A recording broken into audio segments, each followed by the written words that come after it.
Moving on to our next section of the talk regarding the rotator cuff tendons. Remember that the acronym for this is the SITS tendons. That's the supraspinatus, the infraspinatus, the teres minor, and the subscapularis, all of which you can see here in the cartoon.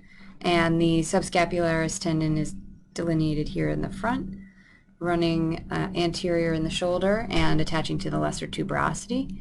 The biceps tendon, the long head, runs between that and the supraspinatus tendon, which you can see here on the anterior portion of the greater tuberosity.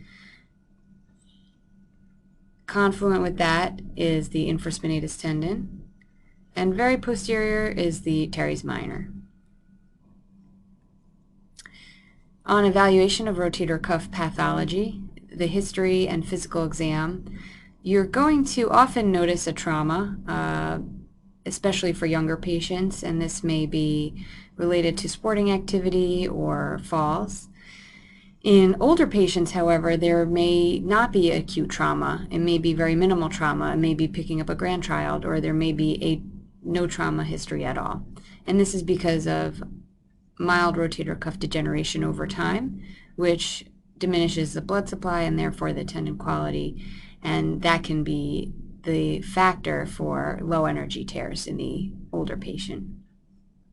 The patient will describe weakness with overhead activity, especially reaching overhead, reaching for objects in the home, lifting things such as groceries, or a high energy patient or a high active patient may notice weakness with their sport or activity of interest, throwing sports, especially tennis, sometimes golf, and things of that nature. Pain is also a frequent associating factor. They may have pain especially at nighttime, but the most telling sign is pain with attempted overhead activity. This distinguishes it from other conditions such as pain at rest, which may be something else. On imaging, you're going to always start with x-ray evaluation, especially if there's a history of trauma, but notably on x-rays you will not see a fracture or dislocation. You, in many cases, will not see any arthritis, and contrast that to our previous picture. Here is a smooth articular surface, there's joint space, and the overall outline of the humerus is preserved and smooth here on the humeral side. Notice in this x-ray that there's a preserved acromiohumeral interval, which is the space between the humerus and the acromion. There are conditions in which this interval is narrowed, and I'll get to that a little bit later, but in that space, which you can't see on the x-ray, is where the supraspinatus and infraspinatus tendons live. And since the space is preserved, presumably the tendons are intact as well. Therefore, advanced imaging will be needed, and that typically involves an MRI scan.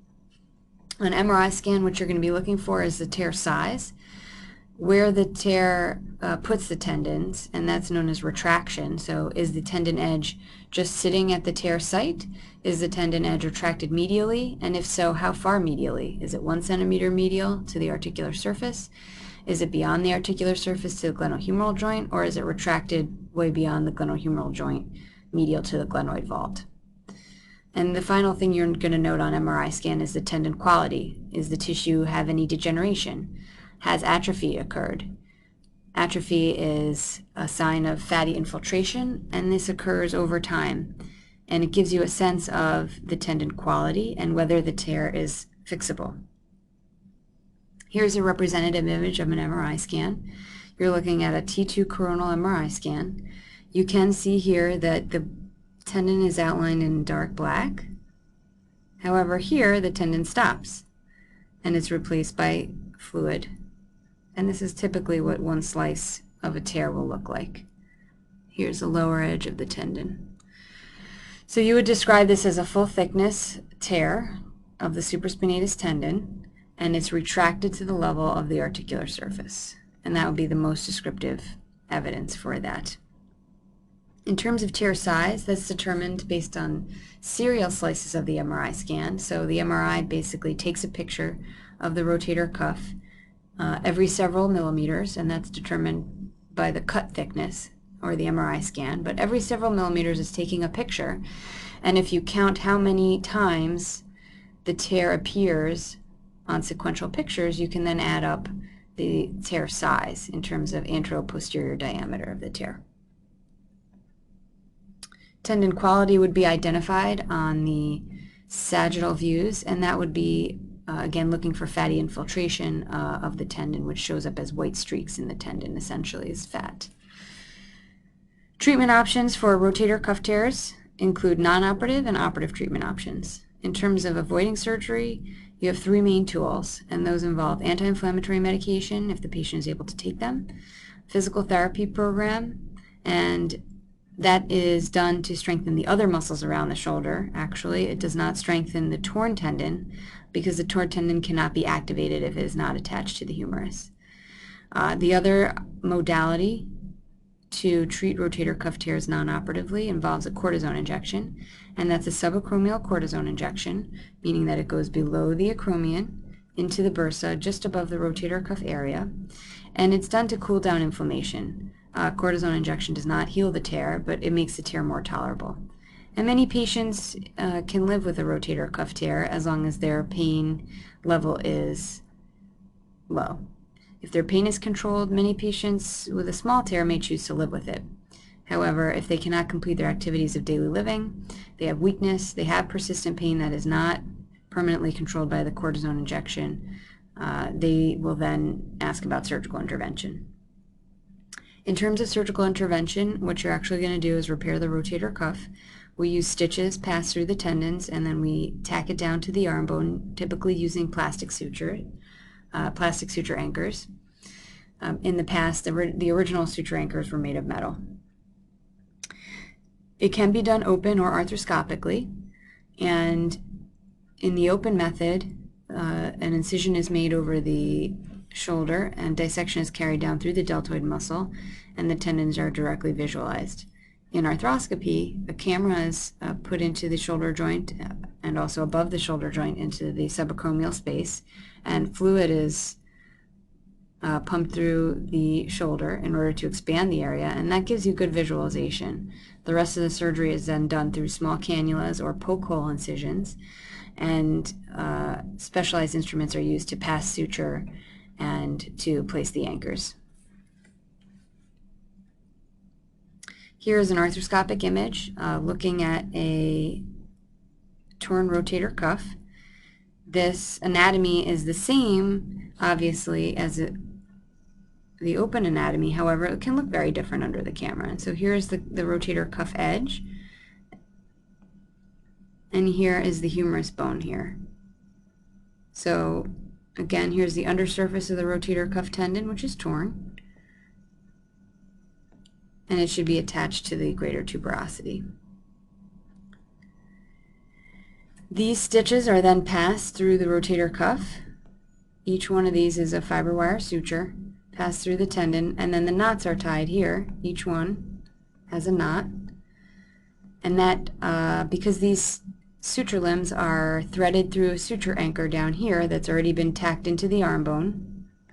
Once those limbs are tied securely, that reattaches this tendon edge, and here you can see the tendon edge is here, and it's just opposed to where it should be covering the bone. Here on the left is the torn image where the tendon is elevated, and on the right you can see that it's been captured by the suture and it's now drawn back to the suture anchor tacked to the arm bone.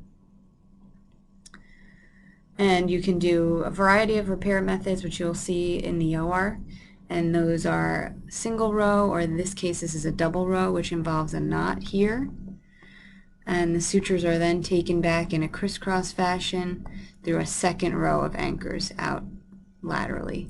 And this is for larger tears thought to help with healing potential. It's somewhat debated, but the thought process or the idea behind this repair technique is that there's a medial row of compression, and then there's added compression or tendon apposition using this parachute or network of suture to further compress the tendon edge and try to get it to reattach or heal or stay adjacent to the arm bone to allow the arm to be activated and forward elevate. Moving on to our next section, which is cuff tear arthropathy. Now this is what happens when a large rotator cuff tear is not treated for a variety of reasons, either because it occurred slowly over time or because the tear was so massive at the time of diagnosis that it was not fixable. And these tears can create abnormal biomechanics within the shoulder. So what happens is that acromial humeral interval that we talked about before is reduced. So this shoulder here has superior migration, it's called. It comes almost, it's not out of the socket, but it comes high within the socket, and it starts to touch the undersurface of the acromion. And there can be varying degrees of this finding where the interval may be reduced by just a couple millimeters, or it may be completely eliminated and the humeral head is now articulating directly with the undersurface of the acromion. And this again occurs in the presence of a massive rotator cuff tear, where the space that's normally occupied by the rotator cuff is now eliminated because the rotator cuff is torn and retracted here medially, and the space instead fills with fluid. And gradually the arm bone floats up into that space, or potential space. And as a result, the shoulder elevation biomechanics are altered. The biggest problem that you see here is the deltoid loses its tension, and that's depicted in this cartoon by the wavy lines of the pre-existing deltoid, and that occurs as a result of the superior migration. Over time, these altered biomechanics will then lead to arthritis. On history and physical exam, you'll note again an insidious onset, meaning it happens typically over time. Patients can't pinpoint one day where it all of a sudden happened. They will have pain. That's their usually biggest complaint, and what goes along with pain is crepitus, and that's again the grinding of the arthritis. The arm bone is no longer semicircular, the socket is no longer smooth, and arthritis results. In addition to pain, a unique finding to cuff tear arthropathy is pseudoparalysis. And that's what this patient here in this picture is trying to do. He's trying to forward elevate his arm, but instead he is giving us a shoulder shrug. And that's telling us that there is no activation of the rotator cuff muscles. And it seems as if the arm is paralyzed, however, the nerves are working fully, and if you wanted to confirm that, of course, you would get an EMG if you had any doubt, or a nerve test. But you would find that the nerves are actually working, so it's not true paralysis, it's pseudoparalysis because of the large rotator cuff tear. And here are the radiographic findings, which is humeral head migration. There's no acromial humeral interval. This is the center of the glenoid vault, which is supposed to articulate with the center of the humeral head, and that's now elevated. And there are some signs of arthritis here, which are some osteophytes forming, marginal osteophytes, and subchondral sclerosis, or joint space narrowing as well. The treatment options not involving surgery, again, are anti-inflammatory medications, therapy, or cortisone injections. And in this case, for surgery with a tear that's not fixable, and when arthritis has occurred, you're going to replace the whole shoulder. However, you're not going to do a standard total shoulder replacement like we discussed at the beginning of the talk. You're going to do what's called a reverse shoulder replacement. And what's reversed about it is that you'll see here that the socket is now on the arm bone, and that's this plastic dish, and the ball has now been moved to the socket side. That's typically anchored in with 2 metal screws and a trabecular metal post, and then the socket is then replaced with a semicircular ball. On the arm bone again is the plastic socket, now switched to the humeral side, and that's associated with a metal stem, which is typically cemented but can be uncemented. What this does is it changes the center of rotation. Instead of being superiorly elevated in the altered anatomy with the rotator cuff tear, it's now distalized and medialized, and that helps to activate the deltoid. And now the deltoid is used to forward elevate the arm instead of the rotator cuff, which is non-functional. And here's a post-operative appearance on X-ray of the typical rotator cuff deficient replacement, which again is the reverse shoulder replacement. And here you can see the semicircular ball part with its post, 2 metal screws anchoring it into the glenoid. And on the humerus side, you can see the plastic is, of course, radiolucent, and here is the metal post going down the arm bone, and this white cloudy material outside of it is the cement. And on the humerus side, that's the cemented humeral component. On the glenoid side, it's a base plate with a glenosphere. And that's the end of our topics, which we've covered today, including shoulder arthritis, rotator cuff tears, and massive rotator cuff tears with arthritis known as rotator cuff arthropathy. Thank you very much.